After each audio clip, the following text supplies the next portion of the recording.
e você que acompanhou essa série de entrevistas com os especialistas para a gente discutir e trazer mais informações sobre esse tema tão importante que é a questão do carbono na agricultura, você pode entender que o processo está evoluindo. Aqui comigo está o Fábio Passos, diretor de negócios carbono da Bayer, e o Fábio está envolvido nesse projeto já há 2 anos, o projeto Procarbono.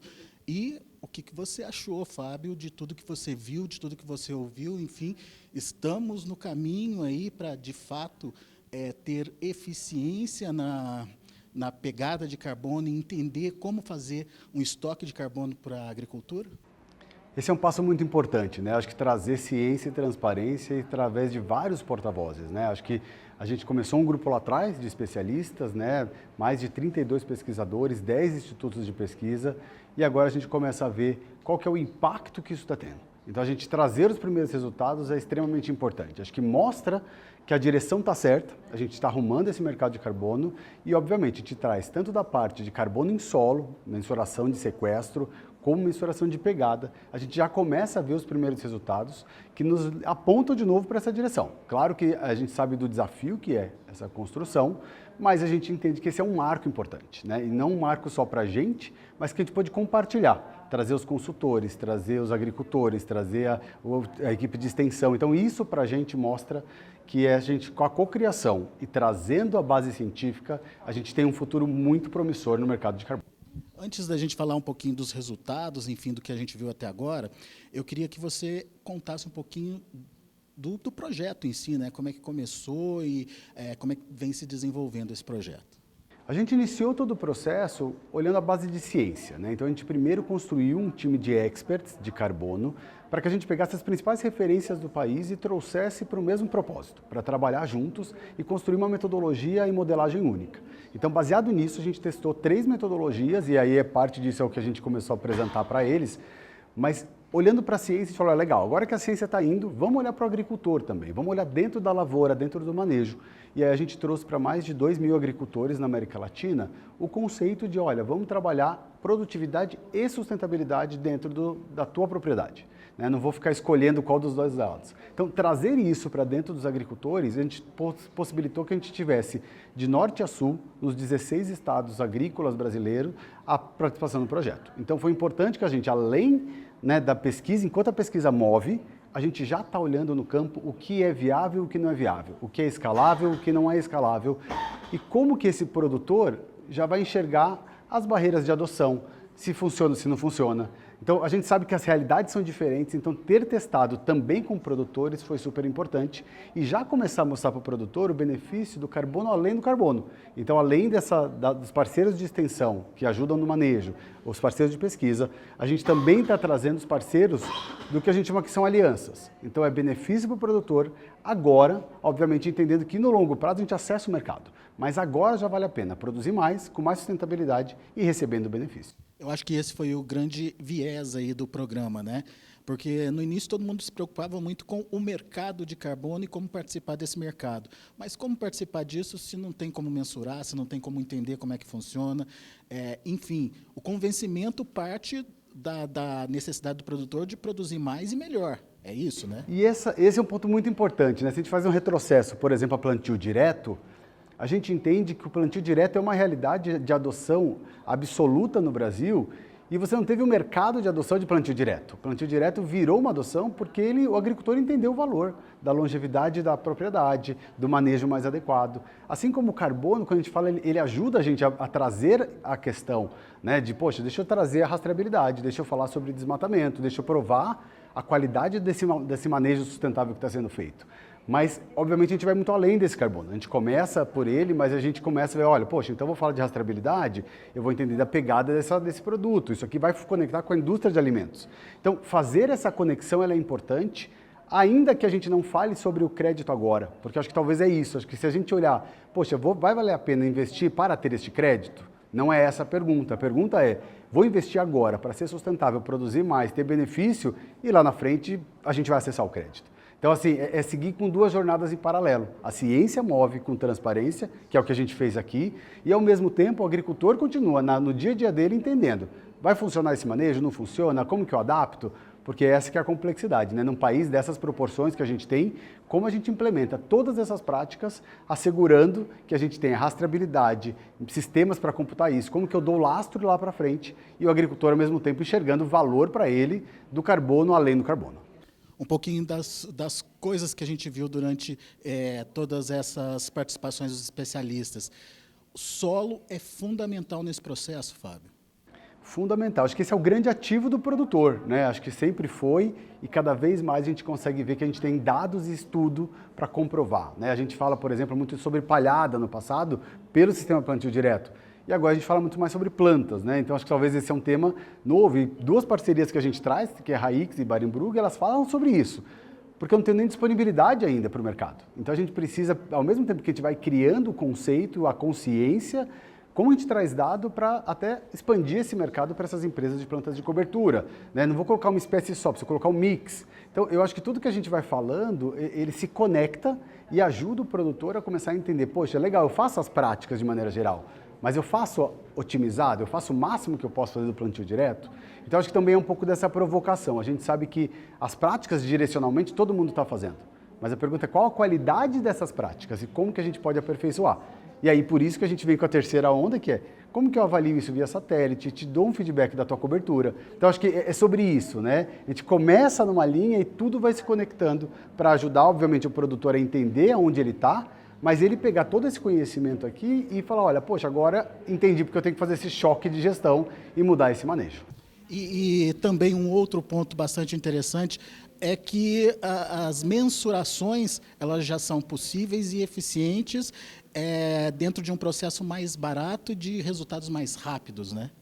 Isso, as tecnologias que a gente trouxe para teste, LIBS e NIR, são duas tecnologias que a gente queria validar para comprovar a eficácia delas. A gente já viu estatisticamente que elas são muito promissoras. Claro que a gente tem mais uma etapa de teste ainda, mais um ano de teste, e automaticamente como a gente coloca isso para certificadoras internacionais. Então tem uma etapa de validação e credenciamento, mas a gente vê que é muito promissor e que isso nos coloca não só na escalabilidade, no custo, mas na sustentabilidade, porque são métodos que eu não tenho uma análise química, por exemplo. Eu tenho uma análise muito mais limpa, né, feita por infravermelho. Então, isso nos ajuda também a ir para o rumo certo, né, que é mostrar, comprovar e, ao mesmo tempo, conseguir fazer isso nessa escala. Então, já nos dá muita segurança de seguir para esse próximo ano, mas a gente entende que essa jornada não é o fim dela ainda, mas é um marco muito importante.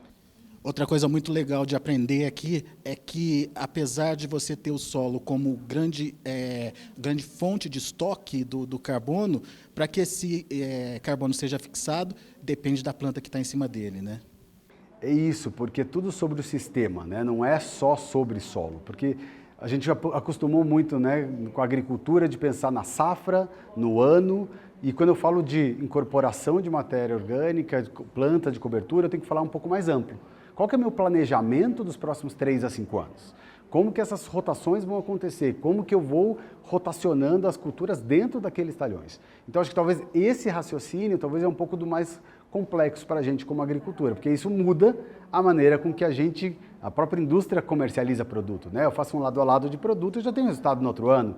E agora, essa virada, né, é importante e, ouvindo dos pesquisadores, traz muita segurança de que o caminho é esse. Se eu planejo um sistema intensificado, eu tenho resultados positivos e ele vem de tudo. Ele não vem só da palha, ele não vem só da planta, ele não vem só da produtividade a mais, ele vem da combinação. E acho que isso é importante, né? Não é mais sobre partes, mas é sobre um sistema.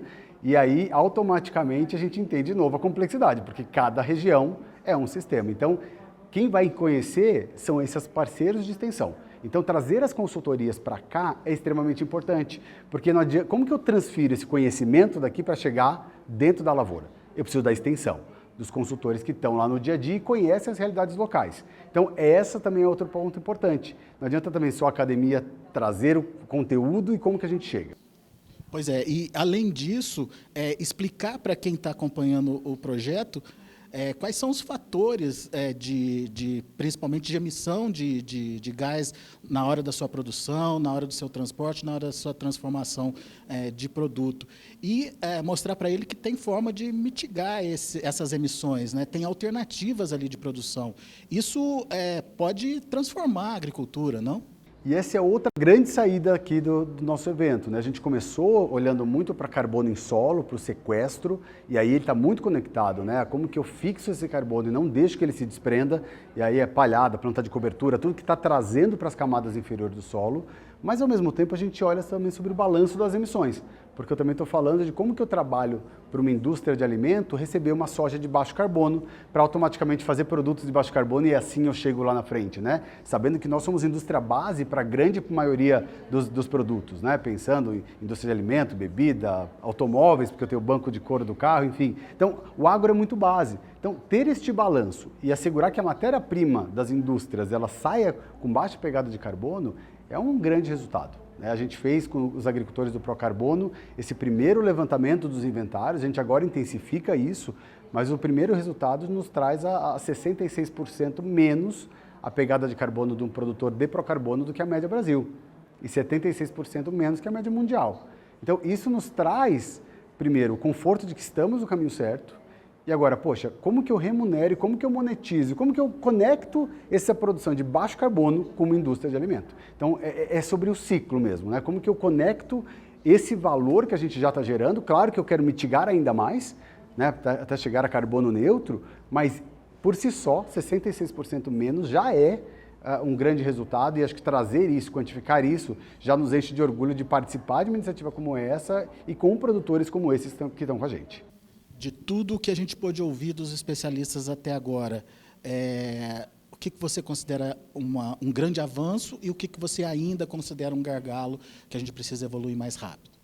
O grande avanço para mim significa a gente ter as duas metodologias que estamos testando de mensuração de uma maneira que já tem caminhos estatísticos que nos colocam numa posição confortável e, obviamente, também trazer a primeira quantificação da pegada com as calculadoras que a gente já começa a desenvolver. Então, esse, para mim, são os dois grandes pontos que nos geram um avanço concreto que a gente já começa a partir de amanhã.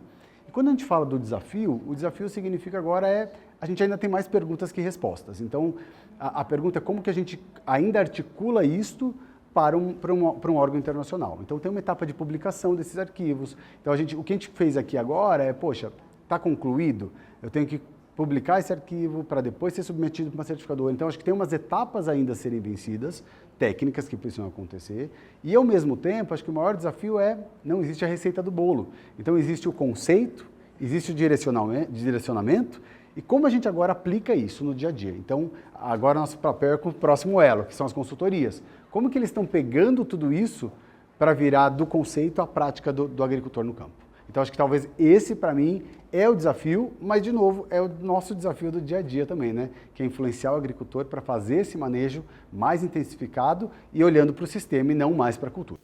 Então, você ouviu do conceito à prática, as coisas acontecendo, essa história tem muitos capítulos ainda para serem contados, mas a gente já está começando a ver aí quem são os protagonistas, quem são os produtores que vão fazer a diferença lá no futuro, e não só pelo fato de poderem negociar o seu crédito de carbono, mas pelo fato de produzirem mais e melhor. Fábio Passos, obrigado pela participação e a gente encerra com essa entrevista do Fábio a nossa série especial aqui no Notícias Agrícolas.